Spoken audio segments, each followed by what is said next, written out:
ইতিহাস সবসময় বীরদের গল্পই লেখে, কিন্তু 2024-এর জুলাইয়ে ইতিহাস লিখেছে সাধারণ তরুণদের এক সাহসের গল্প। 2024 সালের 5ই জুন হাইকোর্ট কোটা প্রথা ব্যবস্থা পুনর্বহালের নির্দেশ দিলে সাধারণ ছাত্রদের মনে চরম অস্থিরতা তৈরি হয়।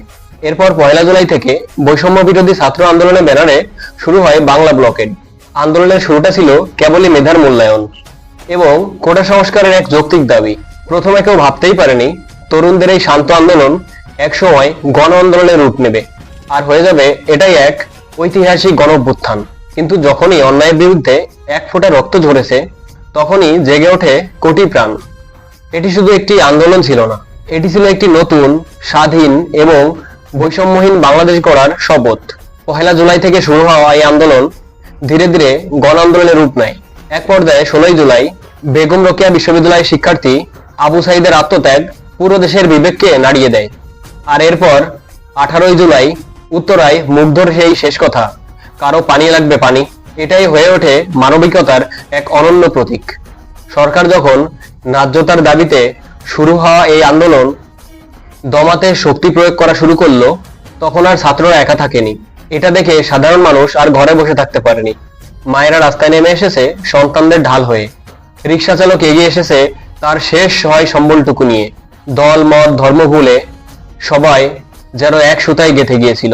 শিক্ষার্থীদের উপর চালানো বল প্রয়োগের বিরুদ্ধে 21 জুলাই সুপ্রিম কোর্ট 93% কোটা সংস্কার করলেও তখন এটি একটি এক দফার আন্দোলনের রূপ নিয়েছিল।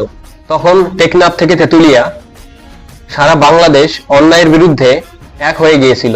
3রা আগস্ট 2024 শহীদ মিনারের গণসমাবেশ থেকে সরকারের পদত্যাগের এক দফা দাবি ঘোষণা করা হয়। অবশেষে ছাত্র জনতার 5ই আগস্ট লং মার্চ টু ঢাকার মুখে পড়ে ফ্যাসিস্ট সরকারের দীর্ঘ 15 বছরের শাসনের অবসান ঘটে।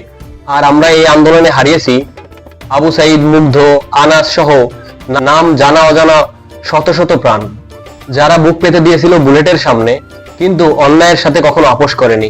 তাদের এই আত্মত্যাগ আমাদের চিরঋণী করে গেছে। এই অর্জনের পেছনে রয়েছে জাতির এক বিশাল আত্মত্যাগ। সরকারি বেসরকারি হিসাব মতে প্রায় 1400-র উপরে মানুষ এই আন্দোলনে নিহত হয়েছেন এবং প্রায় 31,000-এর উপরে মানুষ আহত হয়েছেন। যারা আহত হয়েছেন তারা এখনো হাসপাতালের বিছানায় লড়ছেন। তাদের চোখ আজও এক নতুন বাংলাদেশের স্বপ্ন দেখছে। তাদের এই ক্ষত আমাদের স্বাধীনতার নতুন স্মারক। এরপরে সামনে আসলো কঠিন চ্যালেঞ্জ। বিপ্লবের পর শুরু হলো দেশ পুনর্গঠনের কাজ। আমাদের তরুণেরা দেখালো তারা শুধু ভাঙতে জানে না, তারা গড়তেও জানে।